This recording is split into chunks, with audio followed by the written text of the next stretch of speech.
I don't fit the mold of the woman you'd anticipate in a tale such as this. I am 38 years old, happily married for 12 years, blessed with 2 children, and enjoying a fulfilling career in client relations. I have consistently taken on the role of the dependable individual, the one who greets the dawn with open arms, the one who meets deadlines. I truly believed that would suffice.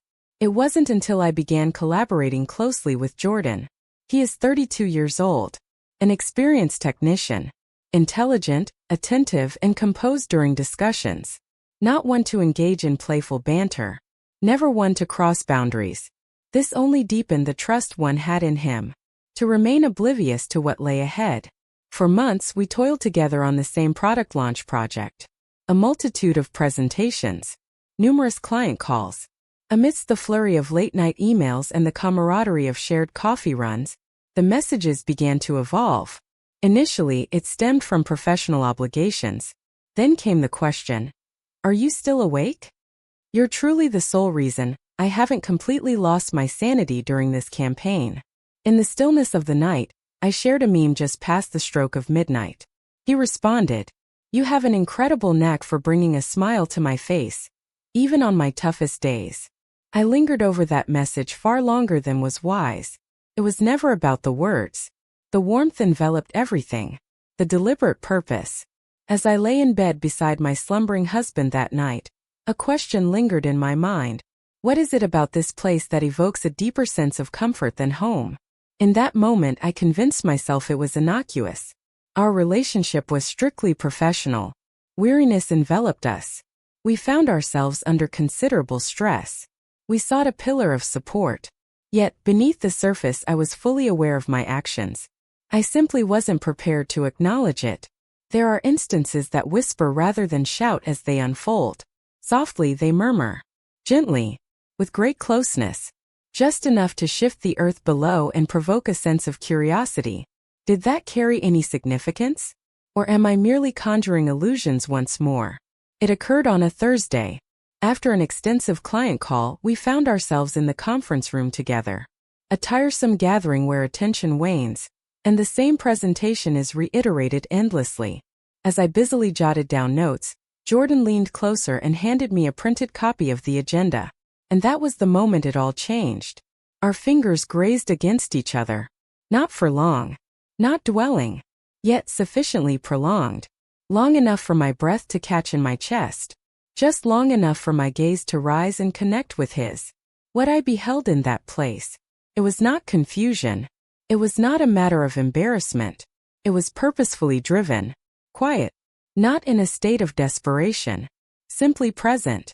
It felt as though we were both finally recognizing the unspoken tension that had been simmering beneath the surface. He withdrew his hand, deliberately slow in his movements. I remained silent. Yet I did not retreat either. We were both aware that it held significance. That weekend, I caught myself glancing at my phone with an unusual frequency, searching for his name, anticipating the arrival of a message that never materialized. By Sunday evening I reached my breaking point. I wrote, "Hello. I have an unusual inquiry. Will you be attending the launch event in Denver next week?" His response came in less than a minute. "Indeed. It has been reserved. Are you in the same boat?" I was just added at the last minute. 3 dots emerged. Subsequently, "Looks like we'll be sharing some late nights once more," winking face. I gazed at that emoji as if it were an unspoken truth laid bare. My stomach knotted, not from remorse, but from eager expectation. A change had quietly taken root within me, and the moment had passed to feign anything different. That night is etched in my memory. I shut my laptop with a definitive click, strolled to the bathroom. I gazed intently at my reflection in the mirror. Identical woman. Weary eyes that have seen it all. The same gold band graced her left hand. Yet, beneath the surface, something vibrant. A sensation I hadn't experienced in ages. The journey to Denver was meant to be ordinary. Only 3 days. Introduce yourself to the client. Kindly put forth the proposal. Soar back to your nest. I conveyed the same to my husband as well.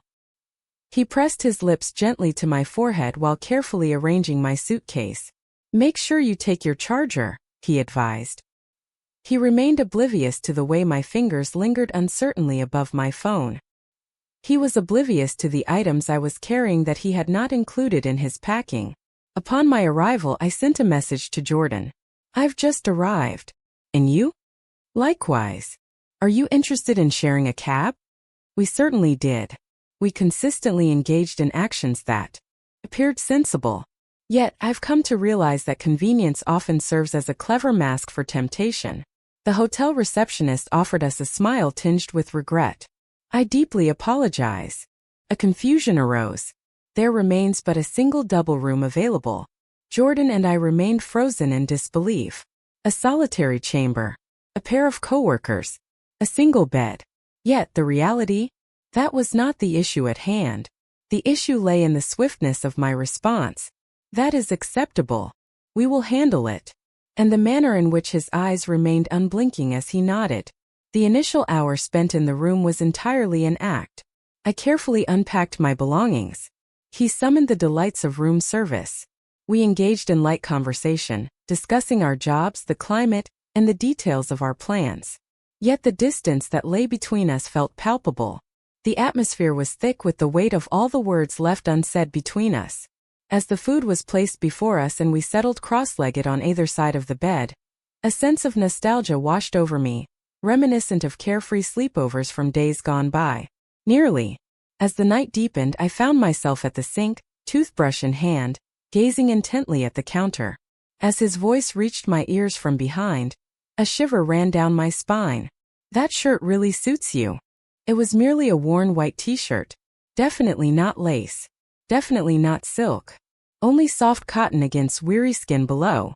Yet, as I raised my gaze and locked eyes with him in the reflection, he was serious. His intention was clear. We slipped under the covers, careful not to make contact. The stillness lingered, extending into what seemed like an eternity.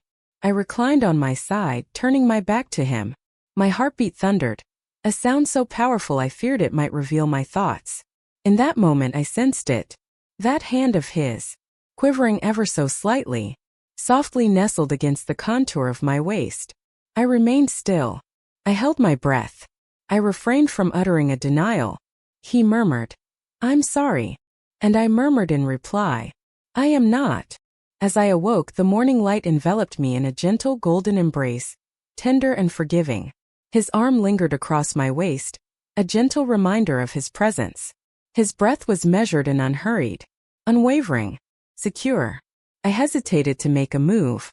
I simply reclined in that moment, allowing the moment to seep into my being, much like sunlight filtering through a delicate curtain. Allowing myself to imagine that this was just another ordinary occurrence.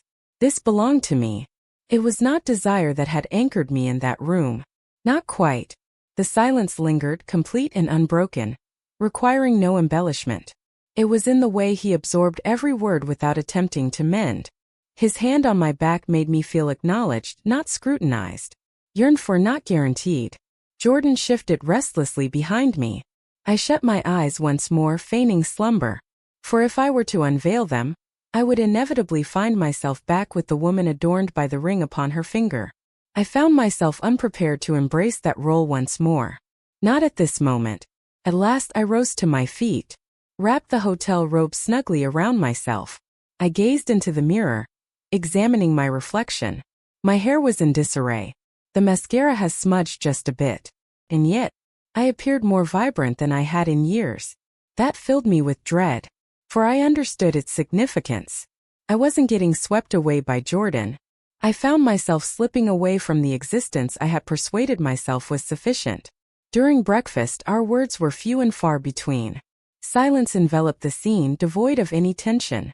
He kept his distance. He refrained from embellishing the reality of the situation. In some inexplicable way, that pain cut deeper. For a moment, I found myself hoping he would utter the words, "Let us take flight. Let us give it a go. Let's take the plunge." Yet he did not. Rather, he filled my cup with coffee, gently struck his spoon against the mug, and uttered, "Are you all right?" I inclined my head in agreement. Yet I was not. In that instant it dawned on me. The most challenging aspect of infidelity lies not in the deed itself. It's a journey back to the existence you departed from just yesterday eve, and feigning that you never departed from it. 2 weeks slipped by since Denver. We returned to our tasks, returning to the harsh glow of fluorescent lights, the chill of cold coffee, and the familiar nonchalant nods exchanged in the hallway. Returning to the art of pretense. The late-night texts had ceased to exist. Gone are the days of gentle caresses. Just quietude. And silence, I've come to realize, is seldom devoid of meaning. It contains all the words we avoid uttering. I reassured myself that this was the preferable path. Neater. We had ventured beyond the boundary. We had encountered something both hallowed and self-serving. Yet now it had come to an end. It was inevitable. Until the phone chimed in. On a Friday afternoon. It is nearing the hour of 6 in the evening. The office was gradually emptying. As I collected my belongings, my phone vibrated with a sudden buzz. Unidentified caller. I allowed it to ring twice. Then responded. Hello. Is this the place known as Madison? The tone was serene. Lucid. Woman. Indeed, may I ask who is speaking? I am the wife of Jordan. My heart ceased to beat.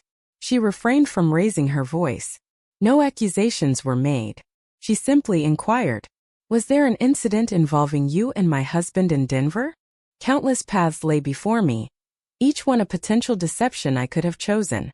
Yet nothing found its way to my lips. I remained silent. And within that void, she discovered her truth. I suspected as much, she murmured. I noticed the way he gazed at you. Long before the journey began, a hush enveloped the space between us, a weight that transcends language. He confessed it, claimed it occurred just a single time. It was indeed an error. I took a deep breath. I'm not reaching out to raise my voice. Your voice was all I longed to hear, to understand that you truly existed. I might have offered an apology, implored, validated.